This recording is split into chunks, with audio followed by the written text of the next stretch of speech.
Eagles Entertainment. With the sixth pick in the NFL Draft, the Philadelphia Eagles select. You're listening to the Journey to the Draft podcast.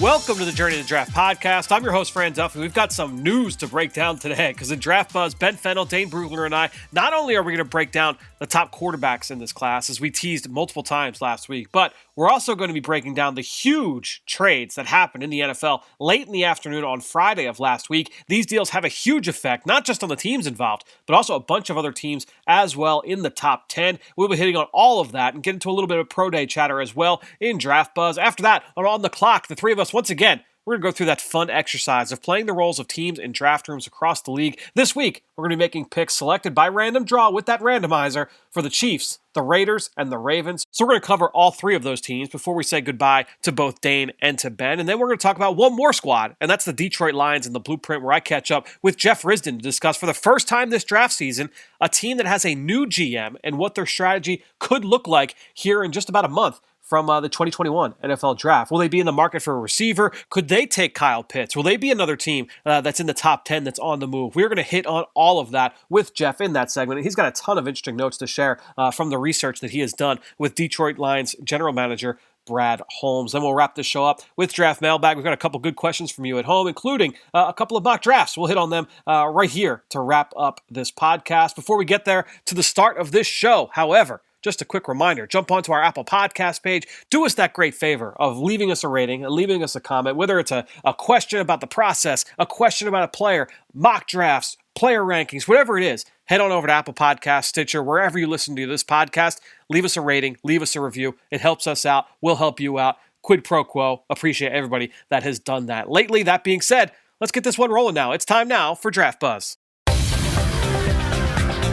Now it's time for Draft Buzz. All right, well, like I said, a lot to talk about here on the show as we kick things off with Draft Buzz. As I welcome in my friends, Ben Fennell and Dane Brugler. Guys, a lot of movement in the last few days. And while it's been written about, talked about over the weekend, I figured we'd talk about it here.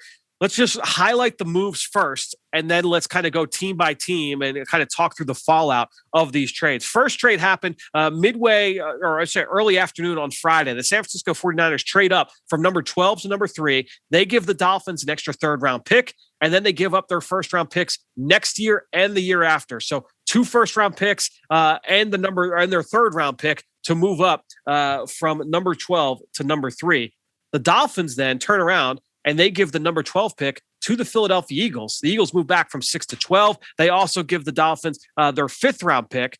They get back the Miami Dolphins' original first-round pick next year and a 4th round pick next year. So we've got or a 4th round pick this year, I should say. So a lot of picks going back and forth. And obviously, with this being an Eagles-driven podcast, let's start with the Eagles' perspective first. The Eagles now have very likely 3 first-round picks for 2022. The reason why I say 3 is that they traded for Carson Wentz. They got back the Indianapolis Colts, a potential first-round pick for next year. Basically, if Carson Wentz plays either 75% of the snaps or 70% of the snaps and the Colts make the playoffs, they would be a first-round pick. Carson Wentz has checked one of those 2 boxes every single year he's been in the league. So we'll see if it's a first or a second-round pick. But good chance that the Eagles have 3 ones going into the 2022 draft, which is certainly big for a team trying to find another influx of talent. And then I would say the other big thing, for months, it seems that most mock drafts have had the Eagles slotted for guys like Jamar Chase, Kyle Pitts, Jalen Waddle, Devontae Smith at number 6 overall, if not one of the quarterbacks. Now, at number 12, I guess that's the question I want to lead off with you guys. And Ben, I'll come to you first. Who are some of the names that kind of come to mind? Because it feels like Jalen Waddle, Devontae Smith, certainly still in play. Kyle Pitts, even potentially, I would say, is still kind of in play there at number 12. But who are some of the other names that Eagles fans need to kind of be familiar with at this point after the deal? Well, I think you hit it right on the head there. They're going to have, obviously, they're picking the Alabama kids and Jalen Waddle, Devontae Smith might have some interesting offensive linemen slide down to him, whether it's potentially Penei Sewell or Rashawn Slater. But this is also big country for the corners to go off the board. Patrick Surtain, Caleb Farley, obviously dealing with the back issue, and then J.C. Horn. This middle of the first round should have their pick of the litter of a variety of different players here. Kyle Pitts, we know the quarterbacks are going to get pushed up. That means the other side of that coin, some players are going to get pushed down. So it's just figuring out who that's going to be and who the Eagles will have access to at 12. And it should be a pretty interesting hopper of players. And then, Dane, I guess this is also the point where we might start seeing the pass rushers start to go off the board, right? This part of the draft. Right. I was going to say that was the only position I think you could probably add to what Ben said, whether that's Kwity Paye, is Ojulari in that mix? I mean, it's wide open. And it'll be interesting to see, especially if 5 quarterbacks go off the board in the first, 10 picks or so. Then it gets really interesting. Where does Kyle Pitts go? How many receivers come off the board? I think the Eagles, moving back the way they did, they're still in a really good spot to get a quality player at a position of need, and a position that's, if you talk about the hierarchy of your roster, that it ranks pretty high. You could add a JC Horn there and feel really good about the way your cornerback room is looking. You can add another weapon at receiver. So for the Eagles, I think you're sitting there with your options and feeling pretty good. I think and we'll talk about the fallout across the board in terms of the other teams, but with quarterbacks now very certainly going 1, 2, 3 in this draft, I feel better now than I did 5 days ago that we're going to see not even 4, but 5 quarterbacks potentially go in the top 10, because when you get those runs, the intensity to try and get that next guy in the run is even upped a little bit. So that, I think with the 49ers making this trade, it kind of ups the ante for any other quarterback needy teams in the top 10, top 12, top 15. We could see quarterbacks go 1, 2, 3, 4, 5. Yeah. It's possible. We've never seen quarterbacks go 1, 2, 3, 4. It's only happened twice before that we've seen quarterbacks go 1, 2, 3. So, we're going to see another trade. I don't think we're done seeing trades there in the top 10 when we talk about these quarterbacks. And it's going to be really interesting to see the movement between now and the draft. I know we'll get into it here in a minute about what the 49ers are going to do at 3, but how does that affect, what the Panthers do at 8, the Broncos at 9, the Patriots are sitting there at 15 as a wild card, maybe moving up. So things are going to get really interesting with these quarterbacks. That's exactly what I was thinking, just ruffling off those names right outside that kind of top 7 with Carolina and the other team in there, Washington, another kind of wild card with no clear future at the quarterback position. Any one of these teams could make an aggressive play to say, we don't have a franchise quarterback, let's go get him because he's not going to be here, between 10 and 15. I think that's what really is one of the more interesting storylines for sure. Let's look at this now from a Miami Dolphins perspective. A couple of weeks ago, I welcomed on Alan Pupar to talk about the Dolphins for the Blueprint. And he told us, he was adamant. He said, but above all else, the Dolphins are going to be looking to trade down in this draft. And he did nail that from that standpoint. And what do? They pick up an extra first for next year, and they move back up, obviously, with the trade with the Eagles. You could give a lot of credit to that Miami front office. They did a great job of, making sure that they were to acquire more picks and still ultimately are likely to get a player that they would have gotten at 3. So let's take a look now at this from a Miami standpoint. Dane, how does their scope change, if at all, moving from 3 to 6? To me, it kind of seems like they're in the same boat, right? Yeah, very, very similar. And especially if quarterbacks go 1, 2, 3, 4, 5, then, they have their pick of the best non-quarterback in this draft. But regardless, they're in a spot where whoever they were considering at 3, they're kind of in a similar mix. It feels like wide receiver makes the most sense just to get another weapon on that offense to help your young quarterback. I think Jalen Waddle certainly stands out. You team him with Tua. Jamar Chase obviously could be sitting there if he doesn't go 5 to the Bengals. Wide receiver seems like the position that they're moving up for, and there's several wide receivers at the top this year. So even if they don't get their top choice, I think they feel pretty comfortable about their number 2 choice. And as much as their tight end room looks set, with Gesicki and Shaheen and Smythe. They have a lot of tight ends on that roster, but you can't rule out Kyle Pitts. I came out with my top 100 today, updated top 100 on The Athletic, and Kyle Pitts is number 2. He's the number 2 player in this draft, in my opinion. So he's a guy you just can't rule out for any of these teams. I think that too, when you're talking about this Miami team and wide receiver, there's been a little bit more buzz. I think Albert Breer put out on Sports Illustrated that came out this morning on Monday that Jamar Chase to Cincinnati is seeming more and more likely. Jalen Waddle to Miami makes a whole lot of sense for a team that values those kind of traits. And again, we talked about that back in that conversation with Alan Pupar. Ben, any thoughts overall from Dolphins before we move on to San Francisco? I'll kind of put it out there right now as we sit here at the end of March. I'd be shocked if the Dolphins pick at 6. I don't think they're done moving around. I think that's going to be a really coveted spot to come up and get that next wave of quarterback, whether we go 3 in a row or 4 in a row. Obviously, a bit of a live wire picks there with the Falcons at 4, but I'd be putting out a billboard at 6 to say, hey, Washington, come get your guy, or New England, come get your guy, and doing everything I can to maybe stockpile 2 more first-round picks, or maybe trying to add some future capital. And not to mention the other part of this is, if there's uncertainty at all in that building about Tua Tagovailoa, and, we want to give him this year to prove that he's the guy. Well, now you've given yourself flexibility down the road to say, all right, well, we've got at least one more first round pick. If we do need to move around, or if we want to trade for a quarterback, they've got that ability. Obviously, the Eagles have that ability as well, having the capital they have down the road. So, and it should be a weird, almost arms race with Cincinnati. I'd be doing the same thing if I was Cincinnati, saying, over here, guys, come work with us, come trade with us. You want a quarterback? Let's get them here. But, I think Cincinnati and some of those teams that think they have their quarterback of the future, there's no sense in being there.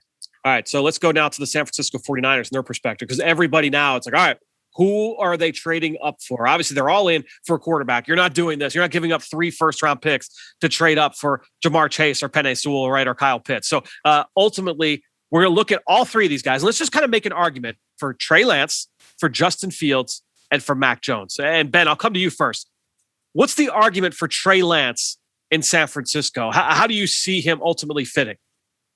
Well, Kyle Shanahan, obviously a wide zone, outside zone system, a lot of under center, a lot of play action boot, a lot of getting on the move on the edge of a defense, a lot of half field read stuff. So Trey Lance coming from that run first North Dakota State offense, a lot of under center pro style experience, very comfortable in play action pass, turning his back to the defense, getting himself on the edge of the defense with boot action, really good vertical shot arm. And like Kyle Shanahan has been saying, having that threat, the threat of a running quarterback is what Trey Lance is. And every play, you have to look at Trey Lance and say, they might run zone read on us. They might run QB power on us. And just having that threat, I think, is what he wants to add to the offense. Still, obviously, be a run-first foundation, but a quarterback with the run threat that's comfortable in this run-first scheme. I think Trey Lance would be a really good fit. Dane, any thoughts there? Yeah, I mean, I think Ben summed it up nicely. Lance is a guy that takes care of the football. He's a guy that will take shots, but at the same time, he's calculated. Only 1 career interception, and on top of the skill set that I think would fit really nicely in what Kyle Shanahan wants to do. Trey Lance was the first name that popped into my mind when the trade was made. Yep. And the 49ers moved up to 3. The first name that popped into my mind was, okay, Trey Lance. He makes the most sense here. We'll have to see if it pans out like that. I mean, it's going to get really interesting, but I think you can make you can list a lot of reasons why Trey Lance would be a natural fit in that offense. Well, the conversation might have more teeth to go the other way. So Fran, poke and prod on why maybe he's not a fit for that system. Yeah, no, I think that's the thing is I think when you look at their history, right? Look back at what John Lynch and Kyle Shanahan have done since they've been there together in San Francisco. They've made 32 picks. 28 of them have been Power 5. They have never selected an FCS player. That's one big thing. And then number 2, I think when you look at pro days, and Dane, I know you track this stuff. When you look at pro days, John Lynch was not at North Dakota State Pro Day. Kyle Shanahan was not at North Dakota State Pro Day. My guess is if you wanted to invest 3 first-round picks into a quarterback, you would want essentially your 2 top decision makers to be there to see him throw. There are no private workouts this year. That's not happening. You're not going to have your top 30 visits. So to not have those guys get eyes on Trey Lance during the pre-draft process, to me, because Dane, that's where my mind went first. The moves for Trey Lance, that's the pick. But the fact that neither of those guys were there in Fargo for that pro day, that's what gives me a little bit of pause. But I do think, and both of you guys hit on it perfectly. I think, Dane, you talked about the traits that Kyle Shanahan, values, decision-making, structure. I mean, this is the guy that I don't know Kyle Shanahan. I've never had a conversation with him, but people that I've talked to that know him fairly well will say those are 2 big things that are very, very important to him at quarterback. That's Trey Lance. And Ben, you're exactly right. The scheme that he ran in North Dakota State is so similar to a lot of the things that he did or that San Francisco does. So I think it fits, but there are just a couple of those things that, like, I don't know. I don't know if that's going to be the fit. And that's why I think it's interesting. We're starting to get a lot of buzz media wise that, oh, well, could be Mac Jones, guys. But before we get to Mac Jones, I guess the other big quarterback that I feel like everybody wants to see in San Francisco, a lot of draft Twitter is pointing to Justin Fields. Oh, well, what does Justin Fields bring? So, Dane, I'll come to you first. What's the argument for Justin Fields being the choice here for San Francisco and for Lynch and Shanahan? Yeah, I know a lot of people are making the connection because Shanahan he knows Fields, but that was back in high school. Like I don't necessarily, if I'm buying just because they had a relationship back in high school that this is definitely who Shanahan's going up to get. Fields is a very, very talented quarterback. There's no debate about the talent that he offers. To me, when you look at the way he plays, he's overly methodical, and I don't know if that's necessarily a great fit with what they want to do. But Fields is a smart guy. He's a mobile guy, and he's an accurate thrower. So I think that you could understand why there'd be moldable traits that Kyle Shanahan would see with Fields that could fit. I don't think he'd be a bad fit by any stretch of the imagination. But I will say that Fields was not the first name that popped into my mind when the trade happened. Ben, what about you? Yeah, similar type of sentiment to Trey Lance. I think they have some similarities as far as prospects and traits and skill sets. Justin Fields playing that Ohio State offense completely changed after Dwayne Haskins. Haskins was in a gun, point and shoot, shotgun, everything. Fields has a lot of experience under center, also pro style, also turning his back. Really good play action, good on the move. I felt like he was at his best when they gave him half field defined reads. And it's a lot of that in Shanahan's offense. Another guy that's athletic with a really strong arm. Now it's all about how do we get the best out of Justin Fields? So it's just figuring out what system will he excel the most in and how much is too much to put onto his plate. And I think that's what's figuring out the mental makeup of a lot of these quarterbacks as well. Yeah, I think of the three guys that we're talking about, I would say that that Fields is the slowest in terms of processing, get from 1 to 2 to 3. Of course, there are examples of him doing it in that Ohio State offense. And Ben, you mentioned it wasn't always the most QB friendly, whereas you look at Shanahan's scheme and what they do, a little bit more QB friendly. But I think ultimately when you look at the way that Trey Lance plays, the way that Zach Wilson plays, the way that that Justin Fields plays, I would say that he's the slowest in terms of getting from 1 to 2 to 3. And I think that is a little bit in terms of what Kyle Shanahan is looking for, certainly something that fits what he's looking for at the quarterback position. Let's go now to Mac Jones. And there's been, like I said, a lot of buzz that Mac Jones is the target here. There was a report from Peter King that they are choosing to go to Mac Jones's pro day and not Justin Fields' pro day. So again, John Lynch and Kyle Shanahan being in person to look at Mac Jones. Guys, it looks like he's the target. They would spend 3 first-round picks to go get Mac Jones in the top 3 of this draft, which if you had said this 2 weeks ago, you would say that would be nuts. But here we are. Dane, argument for Mac Jones in San Francisco. Yeah, I think the argument's easy. First with Mac Jones, start with what he does best. If you're going to list the top qualities that you want at the quarterback position, what do you start with? Accuracy and decision-making. Okay, Mac Jones, you can make an argument, is the best of these 3 quarterbacks when it comes to those 2 areas. And when you look at now, you have to decide on the rest. Is the rest good enough? Talking about arm strength, mobility, that type of thing. Is that good enough to complement his strengths, which is anticipation, accuracy, decision making? And then you look at Kyle Shanahan, who he's worked with in the past, with Kirk Cousins.